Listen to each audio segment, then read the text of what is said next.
आनो महासायिकचारुचापं नमामि रामं रघुवंशनाथम् प्रियवद बिहारी तेरी आरती गाऊं। हे राजा राम तेरी आरती गाऊं। आरती गाऊं प्यारे आपको मनाऊं। मैं आरती गाऊं राघव तुमको रिझाऊं। हे रघुवर तेरी आरती गाऊं। श्याम सुंदर तेरी आरती गाऊं।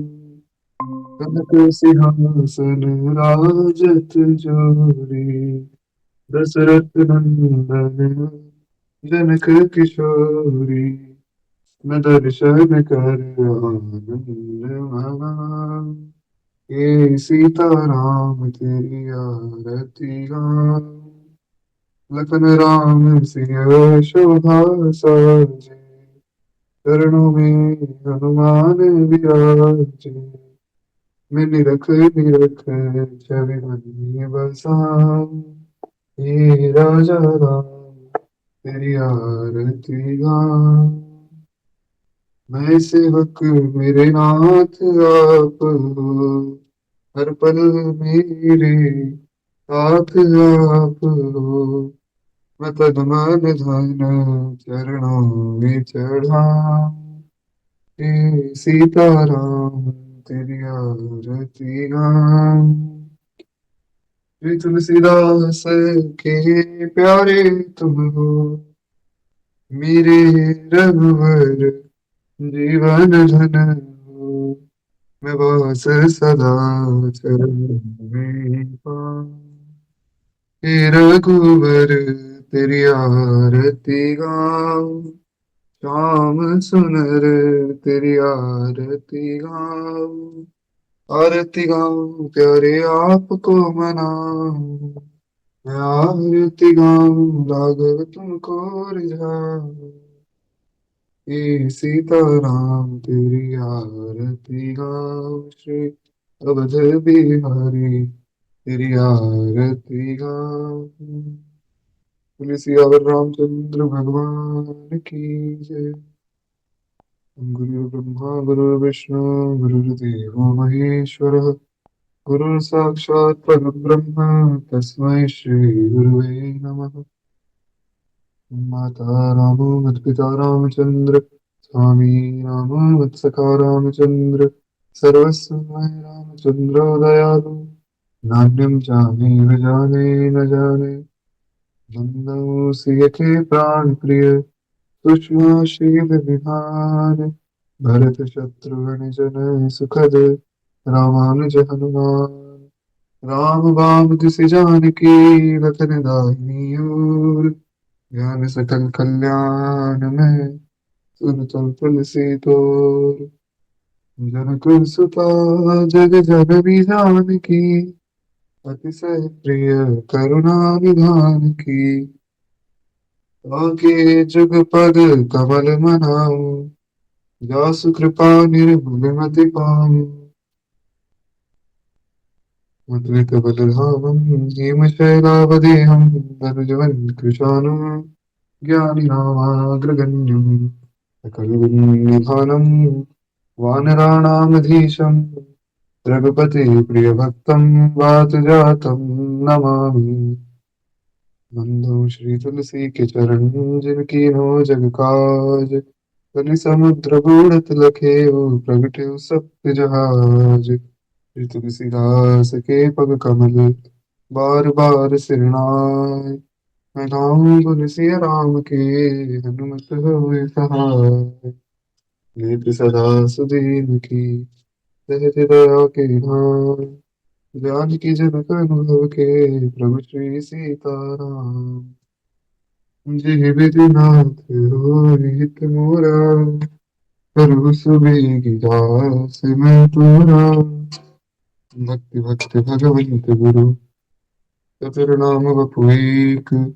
इनके पग बंधन किए तना सत विघ्न अनेक। बोले सियावर रामचंद्र भगवान की जय। बाल कृष्ण लाल की जय। उमापति महादेव की जय। सदगुरुदेव भगवान की जय। स्वामी श्री तुलसीदास जी महाराज की जय। श्रीमद् रामचरितमानस भगवान की जय।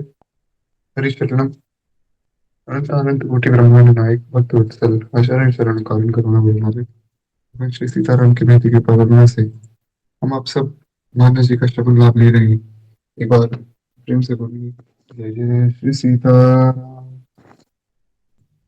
तो कल की कथा में हम लोग सुन रहे थे कि किस प्रकार हमारे गोस्वामी जी वर्णन करते हैं कि माता पार्वती और भगवान शिव का दिव्य मंगल में विवाह हो गया। अब यह माता मैना को कुछ शिक्षाएं माता पार्वती को दी गई। हमारे यहाँ पर बहुत सुंदर जो विधि विधान होते हैं विवाह में, कि जब विवाह होता है तो माँ अपनी बेटी को कुछ शिक्षाएं देती है कि किस प्रकार जो है नए घर में जाकर रहेंगे और किस प्रकार जो है सब काम जो संभालना होता है, जितनी भी घर की सब जिम्मेदारी है वो संभालनी चाहिए, या किस प्रकार घर में जो है सबको एक साथ एकजुट होकर रहना चाहिए। आजकल तो खैर ऐसा एकजुट होकर रहने वाला कोई साधन है नहीं, परंतु जो लोग अभी भी परिवार में रहते हैं एकजुट होकर रहते हैं वही परिवार खुश होते हैं, क्योंकि उन लोगों को एक साथ आपस में प्रेम बढ़ता है। तो माता पिता जो है समझाते हैं कि किस प्रकार आपको जो है अपना जीवन यापन करना है, और उधर से जो है पुरुष को भी समझाया जाता है कि आपको भी इस प्रकार विवाह के बाद रहना चाहिए और किस प्रकार जो है आपको सबकी सेवा करनी चाहिए मिलकर। तो ऐसी बहुत सी बातें हैं जो बताई जाती है। अब ये जो प्रसंग है, ये कोई अगर ऐसी स्त्री जिनका विवाह होने वाला है या हो गया है, अगर वो सुनते हैं तो उन्हें स्त्री धर्म के बारे में काफी कुछ पता चलता है। तो ये प्रसंग जो बहुत ही सुंदर है और बहुत ही आवश्यक भी है आज के इस युग में। तो एक बार प्रेम से बोलिए भक्तवत्सल भगवान की जय। अब यहाँ पर माता मैना माता पार्वती को ये शिक्षा देती। हुआ क्या कि माता पार्वती को माता मैना ने बुलाया और अपनी गोद में बिठाकर कहा, करेहु सदा शंकर पद पूजा, नारी धर्म पति देव न दूजा, बचन कहत भरे लोचन बारी, बहुरी लाई उर लीन कुमारी।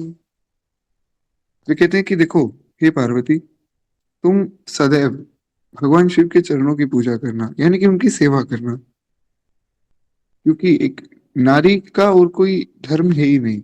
मतलब नारी को और किसी चीज की आवश्यकता ही नहीं है।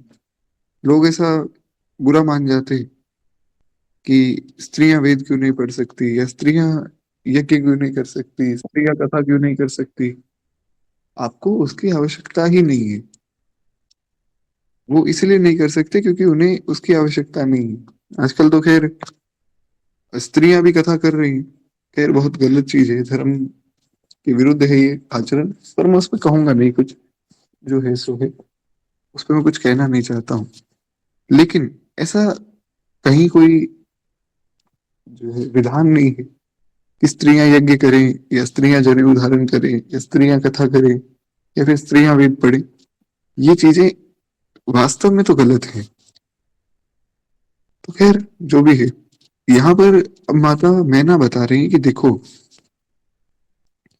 हे पार्वती, तुम सदा जो है भगवान शिव की पूजा करना, यानी कि शिव जी की सेवा करना, हमेशा उनके आश्रित होकर रहना, क्योंकि नारी का यही धर्म है कि वो अपने पति को देव माने और बस उनको जो है उनका उनकी सेवा करके उनको खुश रखे बस। पूजा करने का ये अर्थ नहीं कि आप जो है उनके सेवक बन जाओ और वो आपको चाहे मारते रहे, ऐसा नहीं।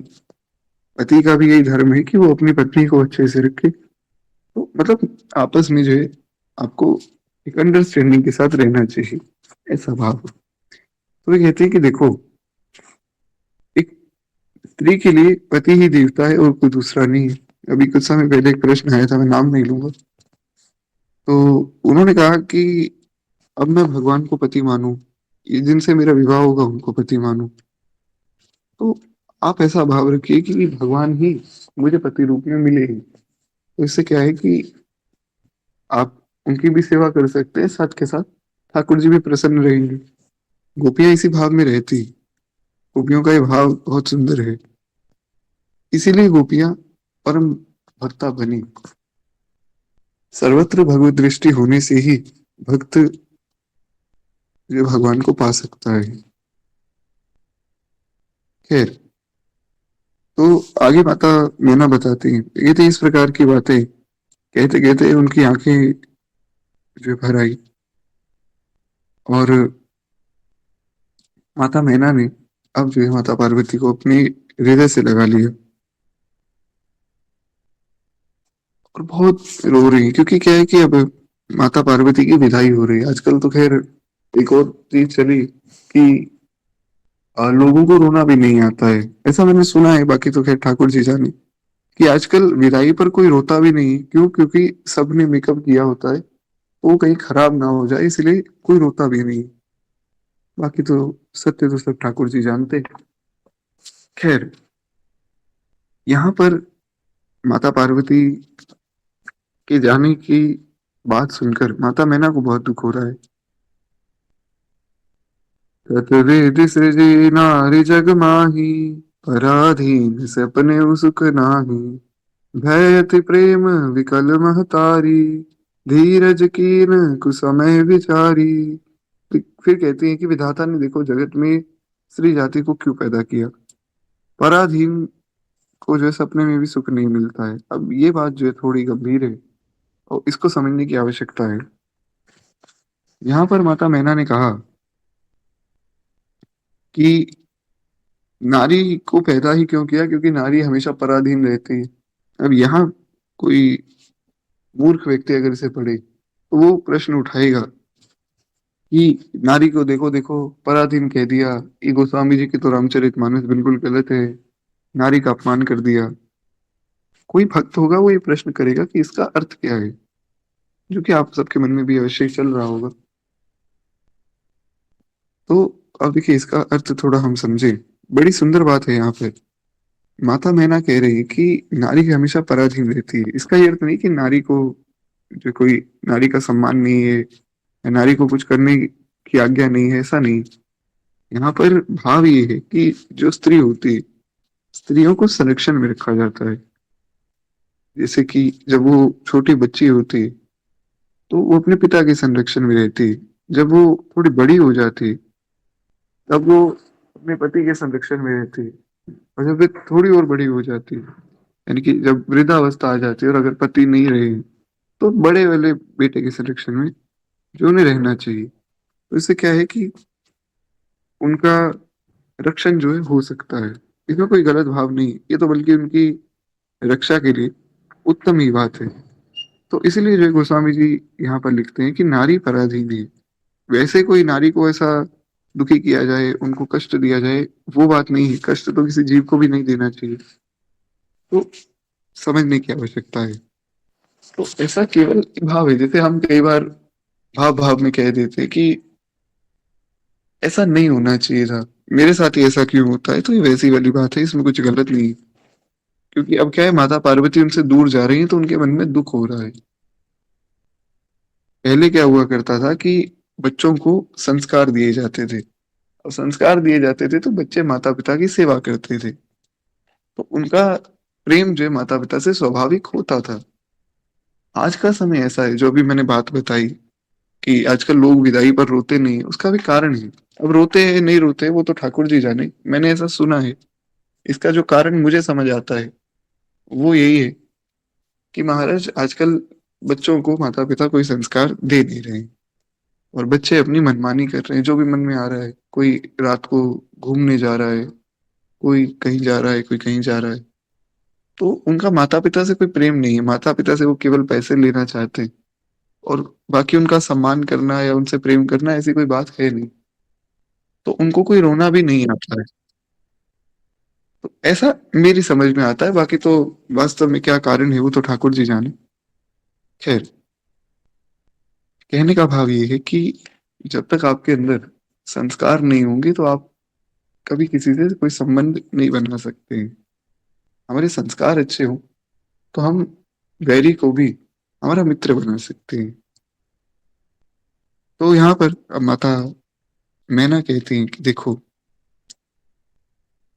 स्त्री को कभी सुख नहीं मिलता है, इसका अर्थ ये है कि नारी को कभी ऐसा आजादी नहीं मिलती। ये बात अच्छी भी है कि मैं तो कहता हूँ किसी को भी आजाद नहीं रहना चाहिए। जैसे अगर जीव सोच ले, मान लीजिए आज मैं और आप हम सोच ले कि हम तो जी आजाद हैं और भगवान का हमारे ऊपर कोई कंट्रोल नहीं है, तो हमारा जीवन नर्क जैसा हो जाएगा। लेकिन अगर जीव ये सोचे कि अस अभिमान जाई जन भोरे, मैं सेवक रघुपति पति मोरे। अगर कोई ये सोचे कि महाराज बस मैं ठाकुर जी का हूँ और ठाकुर जी जो है मेरे स्वामी है, मैं उनका सेवक हूँ, तो उसमें फिर आनंद है। तो जीवन में स्वतंत्रता स्वीकार करना कोई बुरी बात नहीं है। मैं तो कहता हूँ बहुत ही अच्छी बात है। जीव को हमेशा भगवान के स्वतंत्र ही रहना चाहिए। स्वतंत्रता स्वीकार करके जितनों ने भी की, रावण कंस आदि ने, तो उनका विनाश ही हुआ। तो आगे जो है माता मैना देखकर अत्यंत ही विकल हो गई और फिर से रोने लगी। पुनि पुनि मिलत परति गही चरना, परम प्रेम कछु जाहि न बरना। सब नारी में मिली भेटी भवानी, जाई जननी उर पुनि लपटानी। कहते मैना जी बार बार उन्हें हृदय से लगाकर रो रही हैं और माता पार्वती जो है उनके चरणों में गिर रही हैं। और वे भी माता पार्वती के चरणों में गिर रही हैं क्योंकि उन्हें पता है कि माता पार्वती कोई साधारण स्त्री तो है नहीं, साक्षात जगत जननी है। तो बड़ा ही प्रेम है, विदाई का समय, तो माँ और बेटी का सुंदर मिलन है। गोस्वामी जी कहते हैं कि इसका मैं वर्णन नहीं कर सकता हूँ। भवानी जो है सब स्त्रियों से मिलकर भेंट करके अपने माता को हृदय से लगाकर अब जा रही। सबसे माता पार्वती का मिलन हुआ और सब रो रहे हैं। अब देखिए भाव यहाँ पर दो है, एक तो कि माता पार्वती जो है उनकी सखी भी हुई जा रही।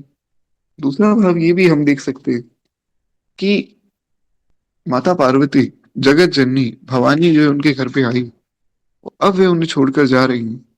भगवान हमारे पास आए और छोड़कर चले जाएं, कितना दुख होता है। ये भी एक भाव है, बड़ा सुंदर भाव है। जैसे रासलीला चल रही थी महाराज, रासलीला में गोपियों को थोड़ा सा अभिमान हो गया है कि देखो संसार में कितनी स्त्रियां होंगी, लेकिन सबसे ज्यादा सौभाग्यशाली तो हम हैं जो भगवान ने हमें अपने साथ रासलीला करने के लिए चुना। बस जहां जीवन में अभिमान आ गया वहां भगवान नहीं रहते, जहां काम आ गया वहां भगवान नहीं रहते, जहां क्रोध आ गया वहां भगवान नहीं रहते। काम क्रोध आदि में तो फिर भी एक बार को भगवान माफ कर देते हैं, पर अभिमान भगवान से नहीं देखा जाता है। जहां काम तहां राम नहीं, और जहां राम नहीं काम। जहां पर अभिमान है, काम है, वहां पर ठाकुर जी नहीं रहते। और जहां पर ठाकुर जी है वहां कोई अभिमान, कोई काम, कुछ नहीं रहता है। इसीलिए कबीर बाबा कहते हैं कि जब मैं था तब हरि नहीं, और जब हरि है मैं नाही। कि जब तक मेरे अंदर मैं था, जब तक अभिमान था, तब तक हरि मेरे पास नहीं थे। अब हरि मेरे पास है और मेरे अंदर का जो मैं है, जो अभिमान है, वो सब। जी।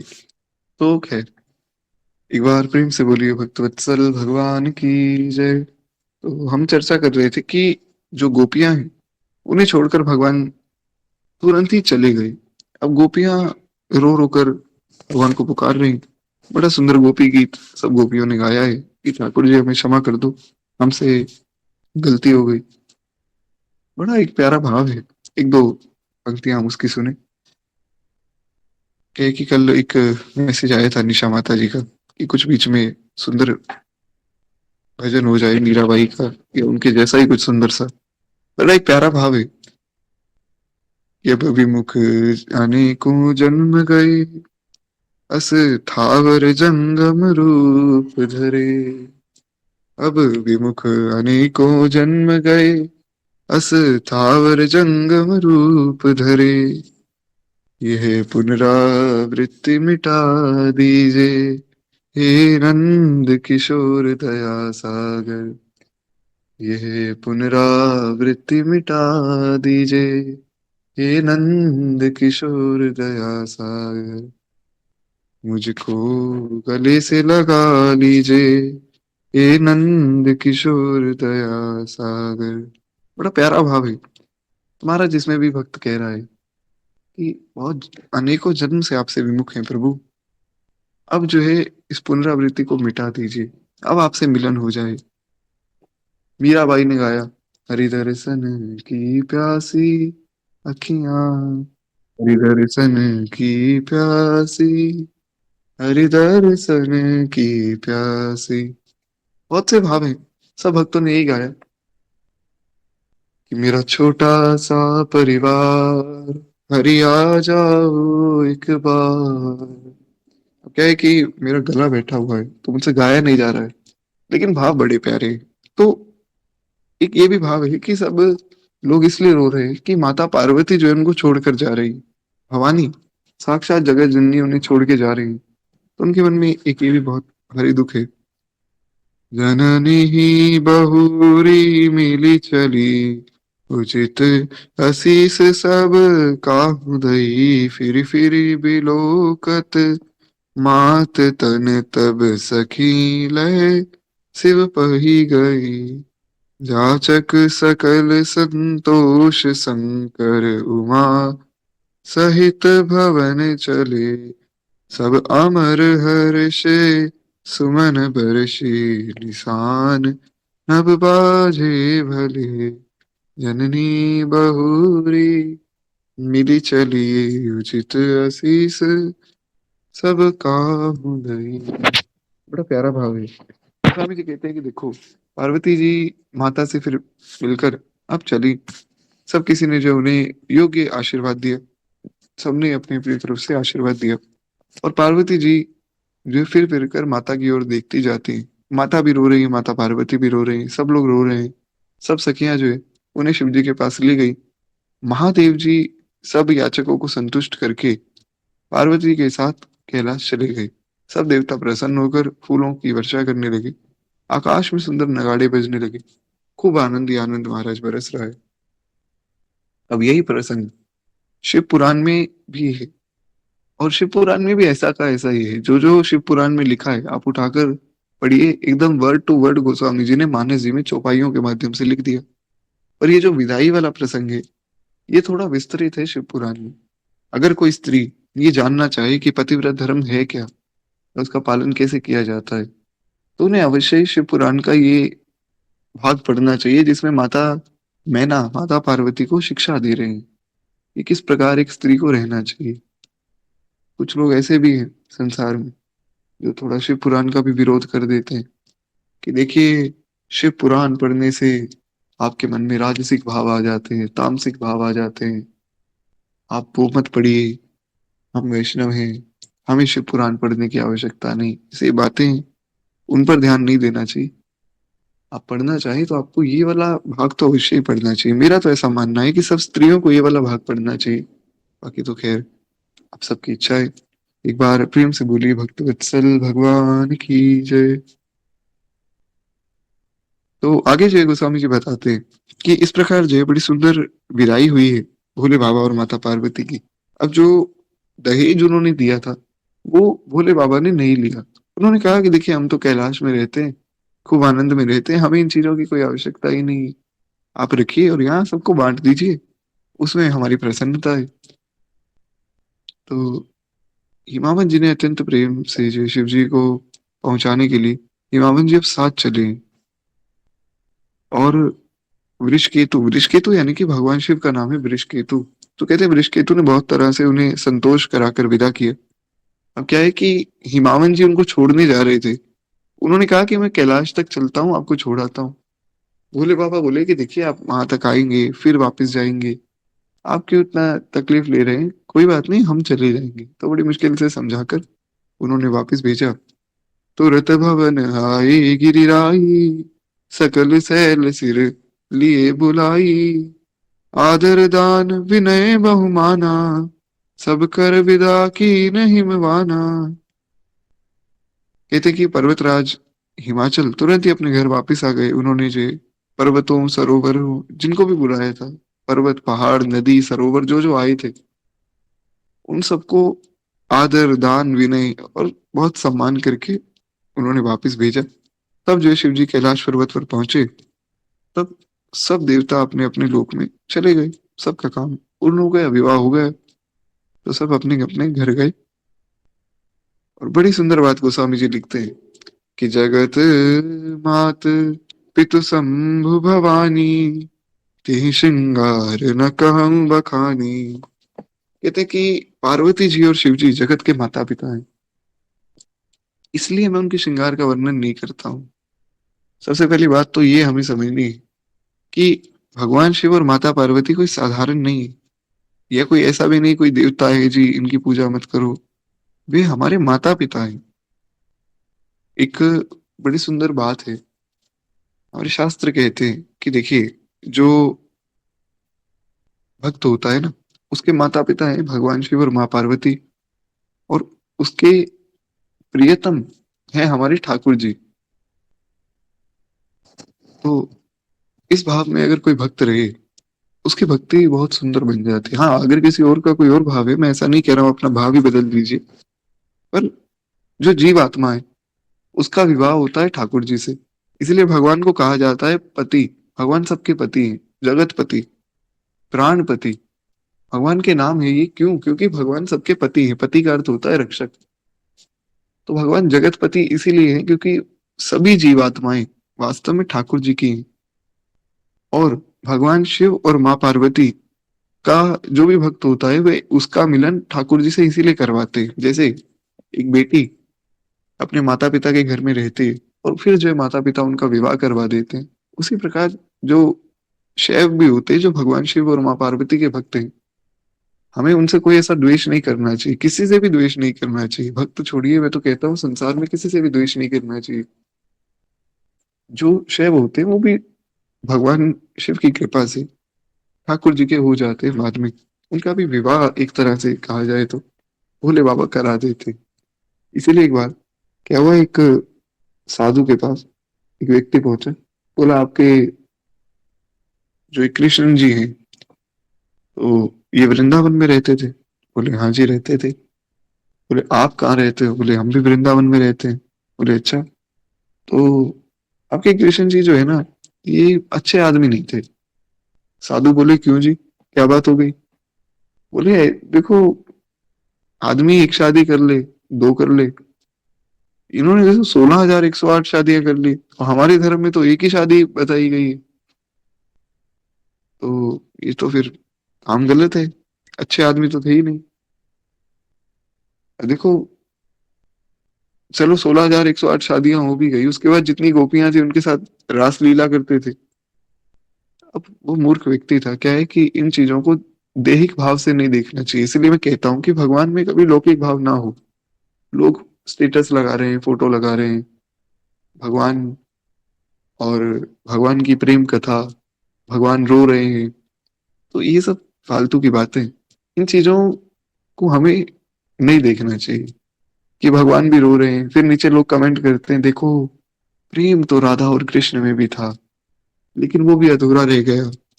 हमारा क्या हो सकता है जब भगवान ही अपने प्रेम को नहीं पा सके? तो ऐसी फालतू की चीजें चलती रहती हैं।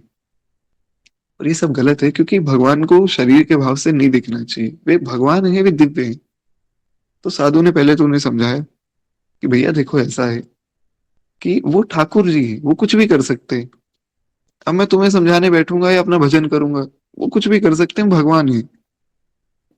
तो जो उनके साथ गोपियां रास करती थी वो इसलिए करती थी कि वो उनकी आत्मा जो है रास करने जाती थी, शरीर तो वही रहता था। आत्मा तो सब है ही ठाकुर जी की। आत्मा पर तुम्हारा मेरा अधिकार थोड़ी है। बोले नहीं नहीं, देखो जी ये तो आप कवर कर रहे हो। बोले कवर करने की बात ये है ना, तो सुन मेरी बात। तू चोर है। साधु को उस व्यक्ति ने कहा कि आपने मुझे चोर कह दिया, क्यों? मैंने क्या किया है? मैं तो आपको अच्छी बात बताने आया था कि कृष्ण का भजन छोड़ दो। बोले तू चोर है इसलिए। तेरे पास घर है? बोला हाँ बिल्कुल है। बोले उसमें तेरी पत्नी भी होगी? बोला हाँ मेरी एक पत्नी है और दो बच्चे हैं। बोला फिर तो तू चोर है। बोला कैसे? साधु कहते हैं कि देख, वो जो तेरी पत्नी है वो भी कृष्ण की है, और जो तेरे बच्चे हैं वो भी कृष्ण के हैं, और तूने जो उनको अपने घर में रखा हुआ है चुरा कर, तो तू चोर है। क्योंकि मैं और ये सारा संसार ये सब कृष्ण के ही हैं। कृष्ण से अलग तो कुछ है ही नहीं। बहुत प्रकार से जो उन्होंने थोड़ा डांटा तो उसे समझ में आया। तो जीवात्मा सब ठाकुर जी की ही है। और उसका जब ठाकुर जी से विवाह होता है, वो करवाते हैं हमारे भोले बाबा। इसीलिए जो उन्हें कहा जाता है कि जगत मात पितु शंभु भवानी। तो इसीलिए जो है हमें अवश्य ही उनको प्रणाम करना चाहिए। कहीं आपको कोई मंदिर मिले, मैं तो कहता हूँ अवश्य ही आपको रोज मंदिर में जाकर भगवान शिव और माँ पार्वती की आराधना करनी चाहिए। कुछ नहीं तो दो लोटा जल ही चढ़ा दें हम, वे उसी में प्रसन्न हो जाते। उनसे भगवान की भक्ति मांगे, अवश्य ही मिलती है महाराज। खूब कृपा करते। एक बार प्रेम से बोलिए श्री गौरी शंकर भगवान की जय।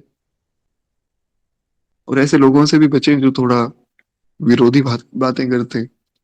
खैर, तो गोस्वामी जी कहते हैं कि देखो, अब वो मेरे माता पिता हैं, सब जगत के माता पिता हैं, तो मैं उनके श्रृंगार का वर्णन नहीं करूंगा। माता पिता का श्रृंगार नहीं देखा जाता है। तो श्रृंगार जो है एक निजी वस्तु है। उसमें बालक अगर माता पिता का श्रृंगार देखने लग जाए कि मेरी माता इतनी सुंदर है, मेरे पिता इतने सुंदर है, उसकी आवश्यकता ही नहीं। माता पिता ही सुंदर ही है। सब बालकों के लिए अपने माता पिता सुंदर ही होते हैं, और सब माता पिता के लिए अपने बच्चे सुंदर होते हैं।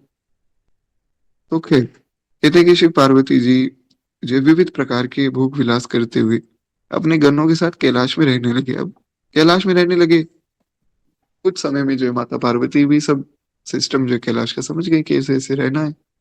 और वे नित्य ही नए विहार करते। बहुत प्रकार से बहुत समय बीत गया। तब जन्म्यो पट भजन कुमारा, तारक असुर समर जेहि मारा।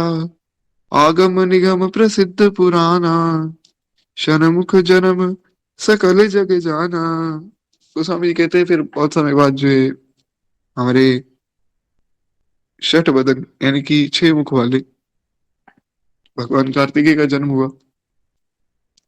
और कार्तिकेय जी ने आकर तारकासुर को मारा।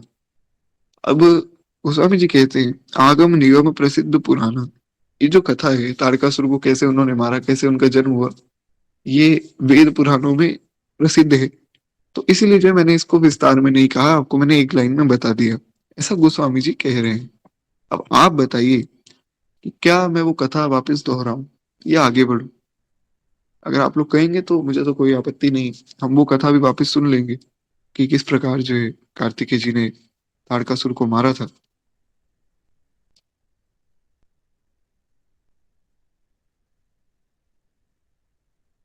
जी करते हैं। जी ठीक। जी तो आ, हाँ, नीरू माता जी का मैसेज आया है कि दोहरानी चाहिए। तो थोड़ा हम सुनते हैं। हुआ क्या कि माता पार्वती और भगवान शिव के पास सब देवता आए। उन्होंने कहा कि तारकासुर का आतंक बढ़ता जा रहा है, अब आप लोग कुछ कीजिए। वो भोले बाबा बैठ गए और माता पार्वती जाकर एक गुफा में बैठे। और उस गुफा में वे लोग जो है अपनी सिद्धियों से, अपनी शक्तियों से एक ऐसी ऊर्जा को उत्पन्न कर रहे थे, जो ऊर्जा बहुत ज्यादा शक्तिशाली थी। अब सोचिए, जगत के माता पिता की ऊर्जा है कितनी शक्तिशाली होगी। तो वे लोग बैठे थे, ध्यान कर रहे थे, अपने योग के बल से वे ऊर्जा उत्पन्न कर रहे थे। अब देवता बाहर खड़े थे। देवताओं को लगा कि शायद कहीं आ, ये लोग इस ऊर्जा को उत्पन्न ना करें, पता नहीं अंदर क्या कर रहे हैं। तो उन्होंने क्या किया कि अग्निदेव को भेजा कि जाओ, आप जाकर जो है उस ऊर्जा को ले आओ हमारे पास। क्या पता है ये उस ऊर्जा को कुछ और सिखा दे। देवताओं को यही दिक्कत है, इनको भगवान पे विश्वास नहीं है। और भगवान इतने कृपालु हैं कि फिर भी इन पर कृपा करते रहते हैं। आप जितनी कथाएं उठाकर देख लीजिए, गलती हमेशा देवता करते रहते हैं, और ठाकुर जी हमेशा उन पर कृपा करते रहते हैं। ठाकुर जी बहुत ज्यादा दयालु हैं। तो इंद्र ने सोचा कि कहीं ये लोग अपने बेटे को एकदम सरल सीधा बना दे, या क्या पता ये लोग योग में बैठ गए और भगवान शिव की समाधि तो हजारों हजारों वर्षों की है, अब ये तो बैठे रहेंगे, हम तब तक क्या करेंगे। तो अग्निदेव को भेजा कि आप जाओ और इनको, जो भी इनकी ऊर्जा है वो ले आओ। अग्निदेव ने कहा कि भैया पागलपन मत किया करो, क्या है वो साक्षात काल है, काल भी छोड़ो वो महाकाल है, वो मुझे भस्म कर देंगे, मैं खत्म हो जाऊंगा, हमारा काम तो खत्म हो ही गया, मुझे भी खत्म करवा दो, धीरे धीरे करके सबको खत्म कर दो।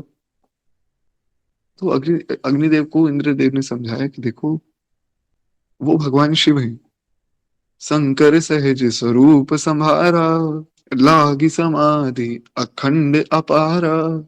उनकी जब समाधि लग जाती है ना, अखंड अपार समाधि है।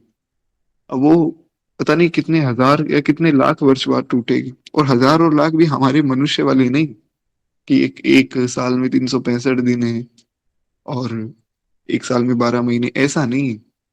365 दिन तो देवताओं का एक दिन बनता है पूरा, 6 महीने की दिन, 6 महीने की रात और 6 महीने का दिन। ऐसे करके देवताओं के हजारों सालों की समाधि भोले बाबा लगाते हैं। तो देवता बोले कि बहुत समय लग जाएगा, हमें स्वर्ग चाहिए। अग्निदेव को किसी प्रकार भेज दिया। अग्निदेव ने क्या किया, वो ऊर्जा चुरा कर भागे। भागे तो महाराज माता पार्वती की आंख खुल गई। उन्होंने जो सब देवताओं को भस्म होने का श्राप दे दिया। अब खैर ये श्राप तो बहुत बड़ा है, कभी विस्तार में सुनेंगे। तो हुआ कि अग्निदेव उस ऊर्जा को लेकर भागे, और अग्निदेव से वो ऊर्जा संभाली नहीं गई, क्योंकि वो साक्षात भगवान शिव और माता पार्वती की ऊर्जा है, कोई साधारण तो है नहीं। तो वो ऊर्जा, वो अग्नि का एक गोला था जो अग्निदेव से संभाला नहीं गया, तो उन्होंने समुद्र में फेंक दिया। अब समुद्र में से जब वे बाहर आए, तो हुआ क्या कि उन्हें एक पर्वत पर ले जाया गया। वहां पर उन्हें 6 देव कन्याएं मिली। जिन देव कन्याओं ने देखा कि कोई बालक जो है यहाँ है, तो उन्होंने उसे उन्हें उठा लिया, और उठाकर जो है उन्हें दूध पिलाने लगे।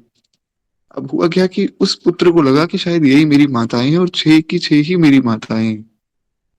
तो अब वे जो है उनका पालन पोषण करने लगी, और इधर से माता पार्वती और भगवान शिव जो है कार्तिकेय भगवान को ढूंढ रहे थे। तो उनका जो देव कन्याएं थी उनका नाम था कृतिकाएं, उन्हें कृतिकाएं कहा जाता था। तो इसलिए जो है कार्तिकेय भगवान का नाम भी कार्तिकेय पड़ा। उनका नाम वैसे तो जो है स्कंद भी है, लेकिन कार्तिकेय नाम इसलिए प्रसिद्ध हुआ कि वो सब जो देव कन्याएं थी उन्होंने उनका पालन पोषण किया। अब वो 6 देव कन्याएं थी, इसीलिए जो कार्तिकेय जी ने 6 मुख कर लिए थे, इसलिए जो उनके 6 मुख भी देखे जाते हैं। तो ऐसी बहुत विस्तृत कथा है, मैं तो आपको बहुत संक्षिप्त में सुना रहा हूँ, एक ही समय का थोड़ा हमारे पास अभाव है। अब हुआ क्या कि माता पार्वती और भगवान शिव को पता लगा कि इन सब कृतिकाओं के पास हमारे कार्तिकेय भगवान है। तो वे लोग पहुंचे और माता पार्वती ने कहा कि देखिए ये मेरा पुत्र है, ऐसी ऐसी सब घटना हुई थी, आप मेरा पुत्र लौटा दीजिए। तो कृतिकाओं ने कहा नहीं नहीं, ये तो हमारा पुत्र है, ये हमारे पास रहेगा। बहुत वाद विवाद हुआ। फिर कार्तिकेय भगवान बोले कि नहीं, मैं तो अपनी माताओं के पास ही रहूंगा, आप हो कौन, मैं आप लोगों को जानता ही नहीं। माता पार्वती ने कहा कि बेटा मैं तुम्हारी माँ हूँ। बोले आप कोई भी हो, मैं अपनी माताओं को नहीं छोड़ूंगा। बहुत ज्यादा बातें हुई, उसके बाद अंतोगत हुआ। कार्तिकेय भगवान जो है माता शिव और माता पार्वती और भगवान शिव के साथ चल पड़े। अंत में जो भगवान शिव ने कृतिकाओं को वरदान भी दिया कि आपकी प्रसिद्धि हमेशा, आपकी ख्याति बढ़ती रहेगी, और आपके इस पुत्र का नाम आपके नाम से ही जाना जाएगा, हमारे पुत्र को आपके नाम से ही पूजा जाएगा। उससे वरदान देकर भोले बाबा और माता पार्वती के साथ हमारे कार्तिकेय भगवान चले। अब कार्तिकेय भगवान का आकर्षण जो है भगवान शिव के प्रति थोड़ा ज्यादा था।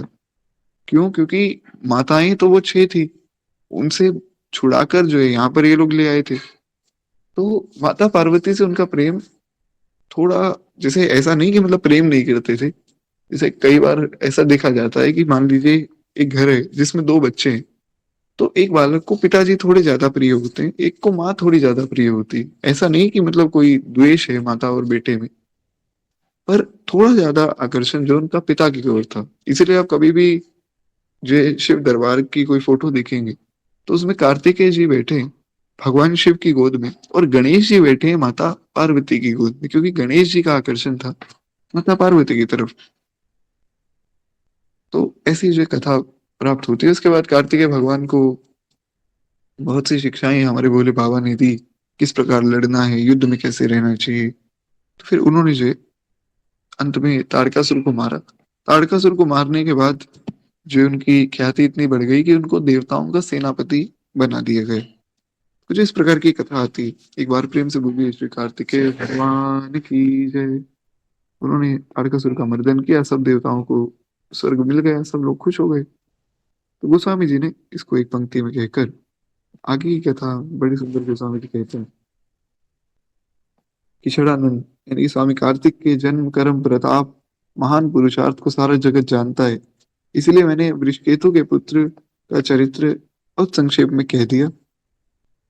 शिव पार्वती के विवाह की इस कथा को जो स्त्री पुरुष कहेंगे और गाएंगे या सुनेंगे, वे कल्याण के कार्यों और विवाह आदि में मंगल सुख पाएंगे। सदा ही उनको सुख ही सुख होगा जो भोले बाबा के इस विवाह को सुनेगा। कथा की महिमा ही यही है कि आप एक एक प्रसंग को सुनते जाइए, हर प्रसंग में आपको यही सुनने को मिलेगा कि जो इसे सुनेगा उसका कल्याण है। अब जैसे यहाँ विवाह हो गया, कल्याण हो गया। अब आगे कथा आएगी भगवान के जन्म की, जिसमें हमारे ठाकुर जी प्रकट होंगे। तो उसमें भी आप अंत में यही सुनेंगे, गोस्वामी जी कहेंगे कि जो भगवान के जन्म की कथा को सुनेगा, राम जन्म, कृष्ण जन्म, भगवत जी में कृष्ण जन्म हुआ, तो जो इस कथा को सुनेगा, वहां सुखदेव गोस्वामी जी लिखते हैं कि उसका कल्याण है, या गोस्वामी जी लिख रहे हैं कि उसका कल्याण है। आगे फिर जो है सीताराम जी का विवाह होगा, उसमें फिर गोस्वामी जी अंत में लिख देंगे कि जो इस विवाह के प्रसंग को सुनेगा या गाएगा उनका कल्याण होगा। वो ऐसे करके गोस्वामी जी हर चरित्र में लिखते जा रहे हैं। क्यों? क्योंकि कथा का हर एक भाग ही कल्याणप्रद है। भगवान की कथा कल्याण ही करती है, भगवान का नाम कल्याण ही करता है। बस जरूरत है तो विश्वास करने की। सत्संग से ही भगवान मिलते हैं। अन्य किसी साधन में इतनी क्षमता नहीं है जितनी क्षमता भगवान के नाम में और सत्संग में। विश्वास मानिएगा, कोई भी जप तप नियम इतना शक्तिशाली नहीं है जितना शक्तिशाली भगवान का परम मंगलमय नाम है। और ना ही कोई इतना शक्तिशाली है कि जितनी कथा है। कथा बहुत ज्यादा शक्तिशाली है। बस जरूरत है तो थोड़े प्रेम और थोड़ी श्रद्धा की। इसलिए गोस्वामी जी ने कहा कि श्रद्धा और विश्वास लेकर बैठो, निश्चित रूप से कल्याण होगा। खैर, एक बार प्रेम से बोलिए भक्त वत्सल भगवान की जय। यह उमा शंभु विवाह जे नर नारी, कहीं जे गावहीं कल्याण काज विवाह मंगल, सर्वदा सुख पावहीं। कहते हैं कि जो भी इसको गाएगा, सुनेगा, कहेगा, सदा ही उनका मंगल होगा। और विवाह आदि के कार्यक्रम में भी मंगल होगा। कुछ लोगों का क्या होता है कि ऐसा भाव रहता है कि कहीं हमारे घर में जो विवाह है उसमें कोई अमंगल ना हो जाए, तो उन्हें अवश्य ही ये प्रसंग सुनना चाहिए। तो उनका जो जो भी सब कार्यक्रम है सब मंगलमय हो जाता है। आगे कहते हैं कि गिरिजापति महादेव जी का चरित्र समुद्र के समान अपार है, उसका पार तो वेद भी नहीं पाते हैं, अब मैं क्या पाऊंगा। तो कहते हैं तब अत्यंत मंद बुद्धि और गंवार तुलसीदास उसका वर्णन कैसे कर सकता है। गोस्वामी जी अपनी दीनता दिखा रहे हैं, वास्तव में ऐसा कुछ भी नहीं है। तो गोस्वामी जी कहते हैं कि देखो, अब शिव चरित्र तो अपार है, उसको मैं कैसे कह सकता हूँ। पर ये है कि चलो, जितना भगवान की कृपा से मैं समझ पाए, मैंने उतना आपको कह के सुना दिया है। अब देखिए, जो भी कथा होती है उसमें शिव चरित्र बहुत जरूरी है। अब यहाँ पर जैसे कथा है राम जी की, पर शुरू किससे हुई? शिव विवाह से। भागवत जी में दशम स्कंद में भगवान का जन्म होता है। पहले के 9 स्कंद में भगवान का कोई वर्णन नहीं है। श्रीमद् भागवत आप उठाकर पढ़ें तो मतलब भगवान का वर्णन तो है, पर भगवान कृष्ण का जो जन्म और आगे की लीलाएं वो दशम स्कंद में शुरू होती है। भगवान का जन्म हुआ दशम स्कंद में, जहाँ पर हमारे ठाकुर जी प्रगटे। ठाकुर जी ने खूब सुंदर सुंदर लीलाएं की वृंदावन में, मथुरा में, और बरसाना में ठाकुर जी गए। उसके बाद जो भगवान आगे द्वारिका चले गए, तो ये सब लीलाएं जो भी हैं ये दशम स्कंद से प्रारंभ होती हैं। उससे पहले 9वें स्कंद में सुखदेव गोस्वामी जी भगवान शिव का चरित्र गाते हैं। भगवान के जन्म से पहले शिव जी का चरित्र आता है। तो इससे ये बात हम समझ सकते हैं कि जो भेद की बात है ये तो आजकल के लोगों ने फैला रखी है। संत जन भेद नहीं करते हैं और ना ही करना चाहिए। वे तो भगवान शिव को परम वैष्णव मानकर उनका आशीष लेते हैं। मैं तो कहता हूँ वे सभी देवताओं का आशीष लेते हैं। वे तो हर एक व्यक्ति का आशीष लेते हैं। पर आजकल के लोग जो है बहुत ज्यादा समझदार हो गए हैं। उनको लगता है कि शायद भगवान का जो अगर भगवान का हमें होना है तो ना तो हमें किसी देवता की जरूरत है, ना ही हमें किसी मनुष्य की जरूरत है, ना ही हमें गुरु की जरूरत है, ना ही हमें शिव जी की जरूरत है।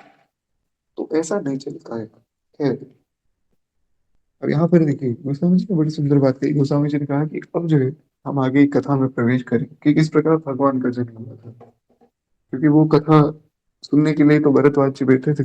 भरद्वाज जी ने कथा तो वही पूछी थी, पर याज्ञवल्क्य जी ने सुना दी शिव विवाह की कथा। अब जो है बड़ी सुंदर बात गोस्वामी जी कह रहे हैं कि शंभु चरित सुनि सरस सुहावा, भरद्वाज मुनि अति सुख पावा। बहुलाल सा कथा पर बाड़ी, नयन ही नीरु रुमावली ठाड़ी।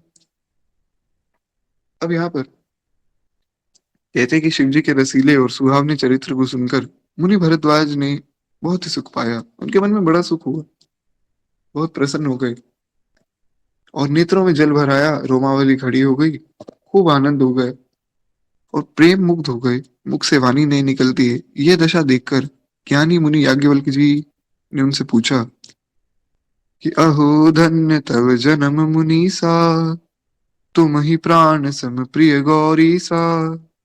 शिव पद कमल जिनहि रति नाही।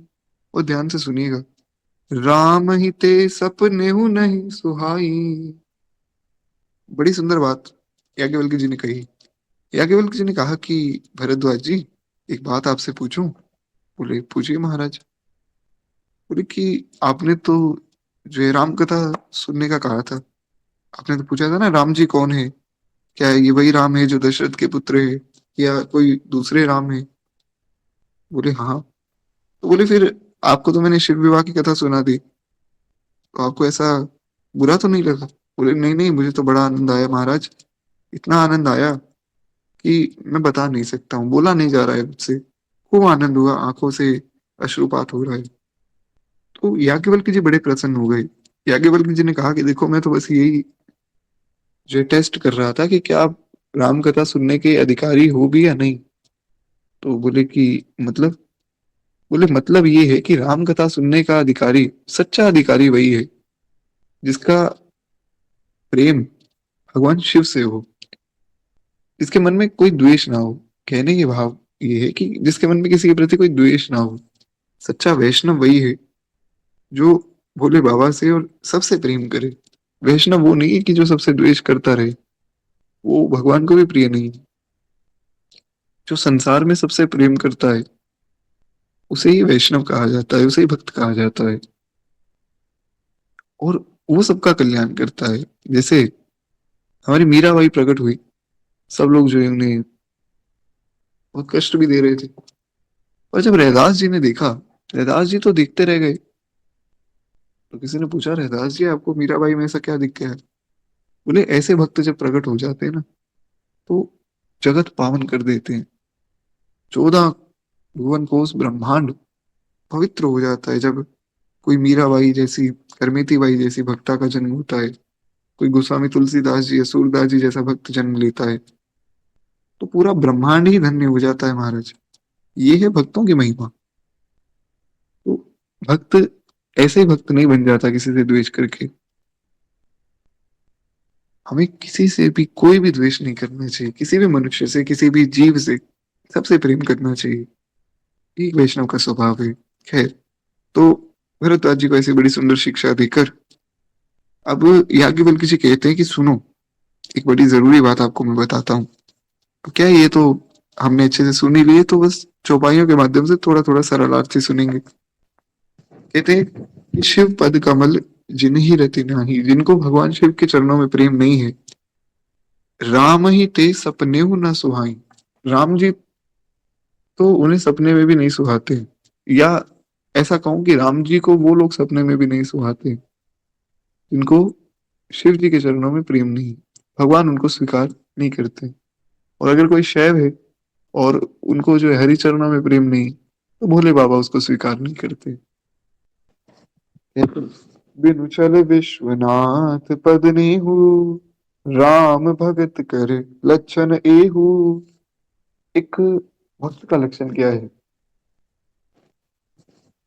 वे कहते हैं कि महाराज, बिनु छल विश्वनाथ पद नेहु, जिनके मन में बिना किसी छल कपट के भगवान शिव के प्रति प्रेम है। ऐसा नहीं कि केवल दिखाने के लिए कि हाँ हाँ मैं भी वैष्णव हूँ, ऐसा नहीं, जो सच में प्रेम करते हैं। राम भगत का लक्षण ही हो, राम भक्त वही है, या ऐसा कहूं कि भगवान का वही भक्त है जो भोले बाबा से प्रेम करता है। शिव सम को रघुपति व्रतधारी, बिनु अग तज सती असही नारी। पुनि करे रघुपति भगति दुखाई, को शिव सम राम ही प्रिय नाही। कहते हैं कि महाराज, शिव जी के समान रघुनाथ जी का व्रत धारण करने वाला कौन होगा? भगवान का इतना बड़ा भक्त कौन होगा जो एक छोटी सी बात के लिए अपनी पत्नी को ही त्याग दी? माता सती ने कोई बहुत बड़ा अपराध तो ऐसा नहीं किया था, भगवान की परीक्षा ही लेने गई थी, भगवान ने भी क्षमा कर दिया था। तो भगवान ने जब क्षमा कर दिया तो भोले बाबा को कर देना चाहिए था। और उनका प्रेम देखिए कि उन्होंने अपनी पत्नी को त्याग दिया, केवल इस कारण से कि इन्होंने मेरे ठाकुर जी की परीक्षा ली है, उन्होंने अपनी पत्नी को ही त्याग दिया। तो गोस्वामी जी कहते हैं कि ऐसा प्रेमी, ऐसा वैष्णव कौन होगा महाराज? तो कहते हैं कि महाराज, हे भाई, श्री रामचंद्र जी को शिव जी के समान कोई प्यारा नहीं। को शिव सम राम ही प्रिय नाही। श्री राम जी को भोले बाबा के समान और भोले बाबा को श्री राम जी के समान कोई भी प्यारा नहीं है, क्योंकि वास्तव में दोनों सेवक स्वामी सखा सिय पी के, सेवक भी है स्वामी भी है एक दूसरे के। भेद हम लोग करते रहते हैं, हमें बिल्कुल नहीं करना चाहिए। आगे ही गोस्वामी जी बड़ी सुंदर बात कहते हैं, प्रथमी मैं कही शिव चरित, बूझा मरम तुम्हार, तुझी सेवक तुम राम के, रहित समस्त विकार। अब ये कथा तो मैं आपको बता ही चुका हूँ कि भरद्वाज जी को उन्होंने कहा कि आपने रामचरित्र पूछा था, मैंने शिव चरित्र कह दिया, आपने उसे भी प्रेम से सुना है, तो अब मैं समझ गया कि आपको जो है राम कथा सुनानी चाहिए, आप उसके अधिकारी हैं। हर व्यक्ति को कथा भी नहीं सुनानी चाहिए, नहीं तो ऐसे मूर्ख लोग भी उठकर खड़े होते कि देखिए भगवान कृष्ण ने रासलीला की तो की कैसे, जो कि अभी हमने चर्चा की। तो ऐसे मूर्ख लोग तभी आते हैं जिनका प्रेम नहीं होता है भगवान के चरणों में। अब ना तो उनका प्रेम है ना कोई भाव है, उनको तो कथा में किसी ने बुला लिया कि भैया कथा करवा रहे हैं, थोड़ा समय निकाल के आ जाना, और वो लोग आ गए प्रसाद खाने के लिए। तो कथा सुनने का अधिकारी वही है, राम कथा के ते ही अधिकारी, जिनके सत्संगति अति प्यारी। जिनको सत्संग प्यारा है, यानी कि जिनको अच्छी चीजें सुननी है, जो है ही मूर्ख, जो हमेशा सब में अवगुण देखता है, सबकी निंदा करता है, वो व्यक्ति कहाँ भगवान की कथा को सुनेगा। खैर, आगे जो याज्ञवल्क्य जी कहते हैं, मैं जाना तुम्हारे गुणशीला, कहूँ सुनूं अब रघुपति लीला। सुनि मुनि आज समागम तोरे, कहीं न जाई जस सुख मन मोरे। कहते कि मैंने आपके मर्म को जान लिया है, आप भगवान के सच्चे भक्त हो। जो बात हम सुन चुके हैं, पुनः विस्तार तो करने की आवश्यकता नहीं। भगवान के एक सच्चे भक्त हो। अब मैं आपको जो है राम जी का चरित्र सुनाता हूँ। अब आप जो है सावधान होकर बैठ जाओ, अब मैं आपको राम कथा सुनाता हूँ। कहते हैं, हे मुनि सुनो, आज तुम्हारे मिलने से मेरे मन में जो आनंद हुआ है वो कहा नहीं जा सकता है। महाराज, कथा तो याज्ञवल्क्य जी सुना रहे हैं और सुनने वाले भरद्वाज जी हैं। तो फिर आनंद याज्ञवल्क्य जी को क्यों हो रहा है? आनंद तो भरद्वाज जी को होना चाहिए कि आप मुझे कथा सुनाने के लिए यहाँ मिल गए, नहीं तो मैं कथा किससे सुनता। आपको क्यों आनंद हो रहा है? देखिए, ऐसा नहीं कि केवल श्रोता को ही आनंद है, आनंद तो वक्ता को भी है। मान लीजिए आप में से कोई व्यक्ति कल को कथा सुनने आए ही नहीं, मैं अकेला कैसे कथा करूंगा? मैं अकेला कथा सुनाऊंगा किसको? यहाँ पर मान लीजिए सब लोग चले जाएं, अब मैं अकेला बैठकर क्या करूंगा? सुबह सुबह उठ भी जाऊंगा, लेकिन मैं करूंगा क्या? ये तो आप सब वैष्णवों की कृपा है जो मुझ जैसे अधम व्यक्ति से भी आप कथा सुन रहे हैं, और मेरी गलतियों को भी आप क्षमा कर रहे हैं। तो ये तो आप सबकी कृपा और आप सबका प्रेम है।